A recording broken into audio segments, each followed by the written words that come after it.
Diamond, ujumbe huu ufike kwako. Lengo la ujumbe huu sio kukuhukumu ama kukushambulia. Wewe ni Mtanzania mwenzetu ambaye Mwenyezi Mungu amekupa karama kubwa sana na uwezo uliokuwa ndani yako. Nilikuwa nafuatilia katika chaneli zako za Instagram, YouTube na TikTok. Nimegundua kuwa wewe ni mtu ambaye una nguvu kubwa sana ya ushawishi. Nimeangalia Facebook, una takribani followers milioni 7 na pointi zake. Lakini pia nikaenda nikaangalia pia social media Instagram, nikakuta kuwa una followers milioni 18 na pointi. Lakini pia nikaingia YouTube, nikakuta kuwa una subscriber milioni 11 na pointi zake. Kwa hiyo kwa mtazamo huu nikagundua kwamba wewe una nguvu kubwa sana ya ushawishi ambao dunia nzima inakufuatilia na kukuangalia. Lakini kuna swali moja muhimu sana nilijiuliza kuhusu wewe Diamond. Nikajiuliza kwamba kwa nini ni wewe tu umekuwa na uwezo mkubwa hivi wa ushawishi, umekuwa na nguvu kubwa hivi? Kwa nini kwa Tanzania hii umekuwa wewe Tanzania wani, umekuwa na ushawishi mkubwa sana kwa watu? Nikatafakari mengi sana, japo kila mmoja anaongea lake juu yako, lakini nilichokuja kugundua kwamba Diamond, Mungu amekupa karama, Mungu amekupa kipawa kikubwa sana ndani yako. Wewe una uwezo mkubwa sana katika ushawishi. Mwenyezi Mungu alipotuumba sisi binadamu, kila mmoja alimpa karama yake, alimpa uwezo wake, alimpa nguvu yake. Lakini kwa upande wangu nimekutazama kwa Mungu amekupa uwezo mkubwa sana na karama ndani yako. Lakini katikati ya mafanikio, katikati ya umaarufu, fedha na mali, lakini pia katikati ya sauti za mashabiki, kuna sauti ya Mwenyezi Mungu ambayo inazidi sauti za mashabiki, inazidi mali na fedha na umaarufu, ambayo sauti hii Diamond inakuita urejee kwake. Diamond, Mungu anakupenda. Diamond, Mungu anakuhitaji. Mrejee Mwenyezi Mungu kuanzia leo. Ipo nafasi ambayo bado unayo ya kumrejea Mwenyezi Mungu. Labda tu ndugu yangu, piga tu hesabu kwa mujibu wa sayansi, lakini pia kwa mujibu wa maandiko matakatifu, imani zote mbili, Uislamu na Ukristo, mwanadamu amekadiriwa kwamba hatoishi zaidi ya miaka 70. Yani kwa makadirio mwanadamu anaweza akaishi miaka 70, na hiyo ni bahati nasibu kufika.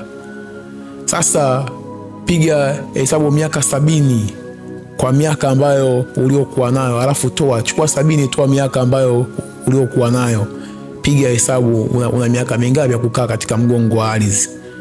Lakini pia hakuna aijuaye kesho, pia hakuna aijuaye kesho kwenye maisha ya mwanadamu. Kwa hiyo hapa duniani tunapita, maisha ya mwanadamu yamekuwa historia, yamekuwa vipindi, yamekuwa season. Kuna maeneo tulitoka, sasa tupo, na kuna maeneo tunaelekea. Huu ni wakati ambao Diamond wa kurudi nyuma sasa, kumrejea Mwenyezi Mungu.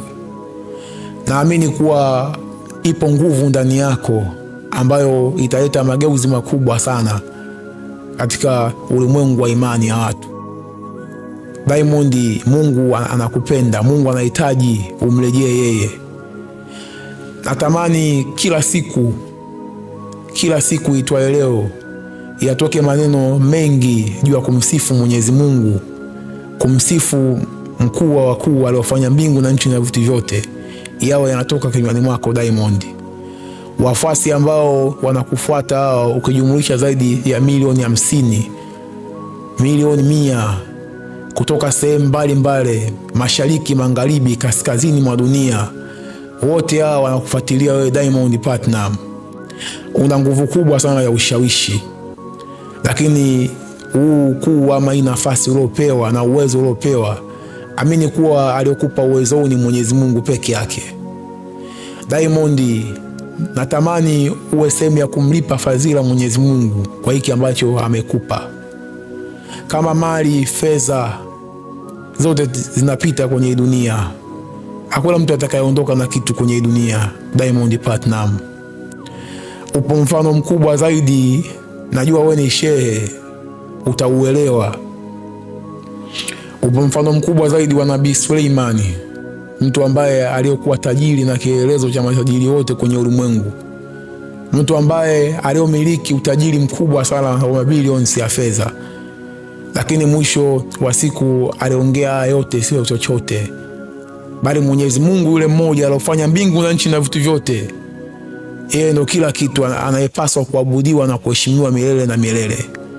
Hata Suleimani katika fahari yake yote, lakini mwisho wa siku alikiri kwa Mwenyezi Mungu ni mmoja na anapaswa kuabudiwa kwa wale yote aliyoyafanya.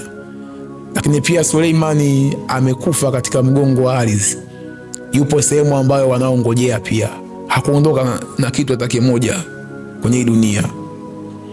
Mali, utajiri, umaarufu, vyote tunaviacha hapa kwenye dunia, lakini mwisho wa siku tunatakiwa tumalize tukiwa tuna hatima njema mbele za Mwenyezi Mungu. Diamond, nimezungumza hivi kwenye social media kwa sababu najua sina uwezo wa kukufikia karibu, lakini naamini video hii itakufikia. Nimeguswa na jinsi ulivyo, karama ambayo Mungu amekupa. Naamini ukiitumia vema, watu wengi sana watamjua Mungu kupitia wewe. Nimalizie tu kwa kusema kwamba Diamond, Mwenyezi Mungu anakupenda. Mrejee yeye aliyofanya mbingu na nchi na vitu vyote. Wewe una uwezo mkubwa sana, ambao Mungu amekupa wa kufanya makuu zaidi ya hayo ambayo unayafanya kwa sasa. Diamond, mrejee Mungu. Mungu anakupenda. Asante.